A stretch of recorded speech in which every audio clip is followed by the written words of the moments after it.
नमस्कार, मेरा नाम पंकज बाबरे है फ्रॉम ग्रीन फिश फार्म। मेरा ये पहला वीडियो है फिश फार्मिंग के ऊपर। इससे पहले मैंने बहुत सारे वीडियोस देखे हैं और काफ़ी इंस्पायरिंग भी है।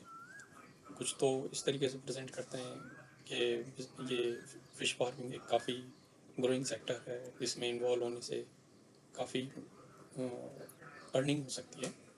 कुछ ऐसे भी हैं जो टेक्निकल इनपुट्स देते हैं कि कैसे इसको किया जाए, क्या फ़ायदा नुकसान हो सकता है।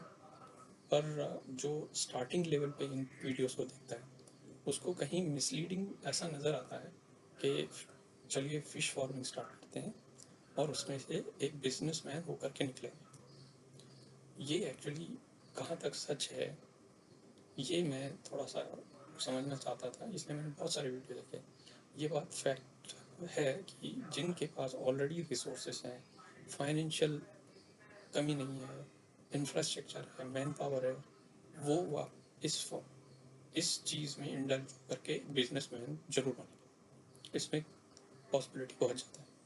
लेकिन क्या एक लो इनकम पर्सन जिसके पास लैंड बहुत कम है, पैसे की भी ज़्यादा मतलब अवेलेबिलिटी नहीं है, मैन पावर नहीं है, एक्सपीरियंस नहीं है, क्या वो इस फील्ड में, अगर उसका इच्छा भी है, मन भी है, तो क्या उसको आना चाहिए, या वो कुछ कर भी पाएगा या नहीं कर पाएगा।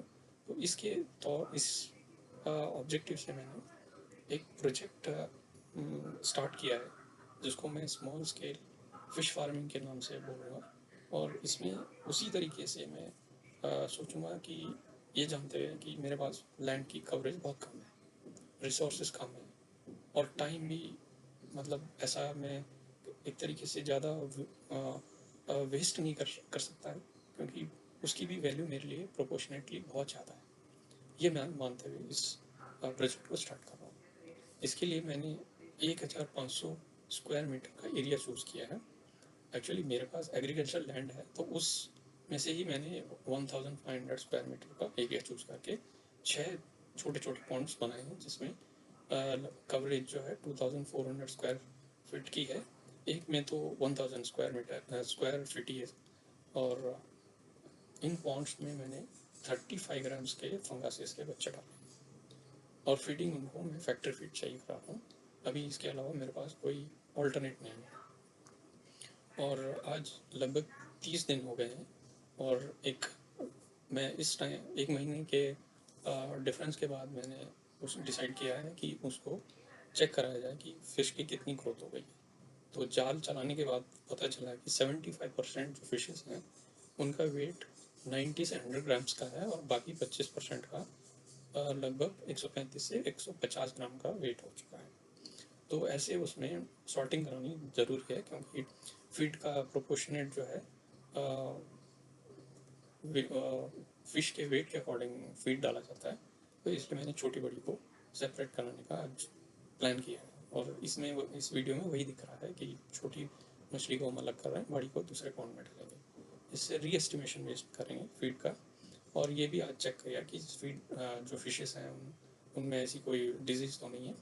और दूसरा ये भी है कि ये भी पता चला है जिसमें कुछ स्टॉकिंग कम रह गई थी उसमें फिशेस की ग्रोथ काफ़ी अच्छी हुई है in comparison to other ponds. तो ये भी एक अच्छा मुझे इनपुट मिला है। और इससे